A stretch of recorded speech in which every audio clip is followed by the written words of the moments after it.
Shalom, salam sejahtera, senang bisa berjumpa lagi dalam renungan hari ini. Mari kita siapkan hati kita sebelum mendengarkan firman Tuhan, mari kita berdoa. Bapa di surga, dalam nama Tuhan Yesus, terima kasih kesempatan ini ada bagi kami untuk bersama-sama merenungkan firman-Mu. Terangilah hati kami, ya Roh Kudus, sehingga kami dapat mengerti firman-Mu dengan baik. Dalam nama Tuhan Yesus, kami sudah berdoa. Amin. Pembacaan firman Tuhan dari Efesus pasal 5 ayat yang ke-32. Efesus pasal 5 ayat 32. Rahasia ini besar, tetapi yang aku maksudkan ialah hubungan Kristus dan jemaat. Tema kita membangun hubungan yang benar. Membangun hubungan yang benar. Saudara yang dikasihi Tuhan, dalam bagian ini Rasul Paulus menggambarkan tentang hubungan antara Kristus dan jemaat yang digambarkan sebagai atau seperti kepala dan tubuh. Relasi atau hubungan yang tidak mungkin terpisahkan. Tubuh tidak mungkin hidup tanpa kepala. Kekepalaan juga menunjuk pada otoritas ataupun kuasa. Berarti jemaat berada di bawah otoritas ataupun pemerintahan Kristus. Namun juga menarik bahwa sebagai tubuhnya, maka jemaat pasti akan mendapatkan perhatian dan kasih dari sang kepala. Ayat 29 menyatakan, sebab tidak pernah orang membenci tubuhnya sendiri, tetapi mengasuhnya dan merawatinya sama seperti Kristus terhadap jemaat. Karena kita adalah anggota tubuhnya. Akan tetapi, pada saat yang sama, jemaat hendaklah memiliki ketundukan dan ketaatan kepada Kristus, sang kepala atau pemimpin yang sudah mengasihi jemaatnya.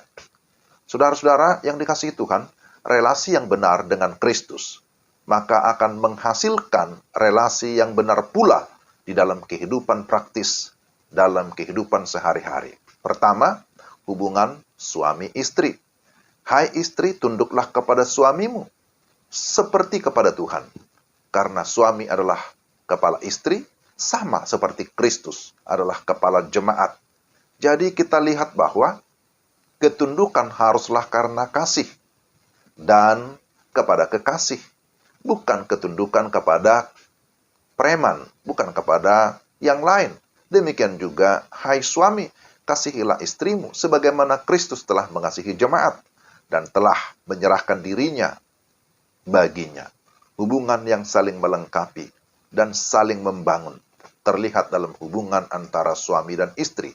Tapi perhatikan bahwa pusatnya adalah Kristus sebagai kepala.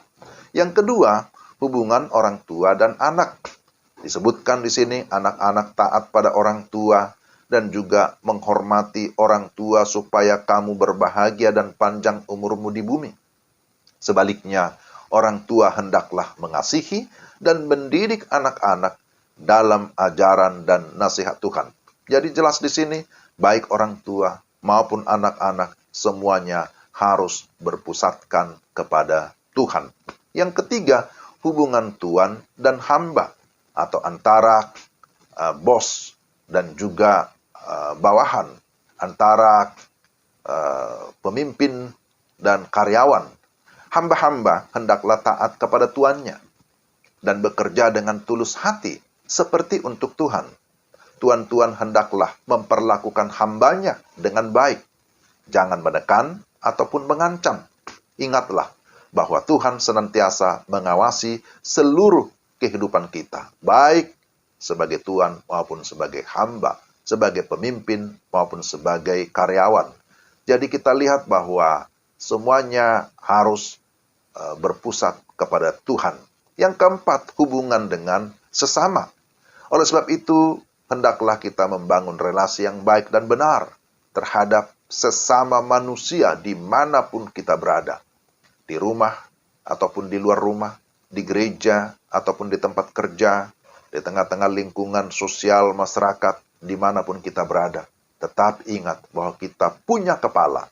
punya pemimpin utama dalam hidup kita. Siapakah dia? Yesus Kristus. Dialah yang menjadi kepala, menjadi pemimpin yang senantiasa mengawasi kita. Tapi dia tidak hanya mengawasi, dia juga mengasihi kita. Maka mari kita terus membangun hubungan yang benar dengan terus melihat kepada Kristus Yesus sebagai pemimpin utama. Dia yang sudah membenarkan kita. Maka mari kita hidup di dalam kebenaran dan membangun hubungan yang benar dimanapun kita berada. Mari kita berdoa. Tuhan, terima kasih untuk firman-Mu. Kiranya Roh Kudus menolong kami supaya kami dapat memahami firman-Mu. Dan kami dapat merefleksikan ataupun mengaplikasikan firman-Mu.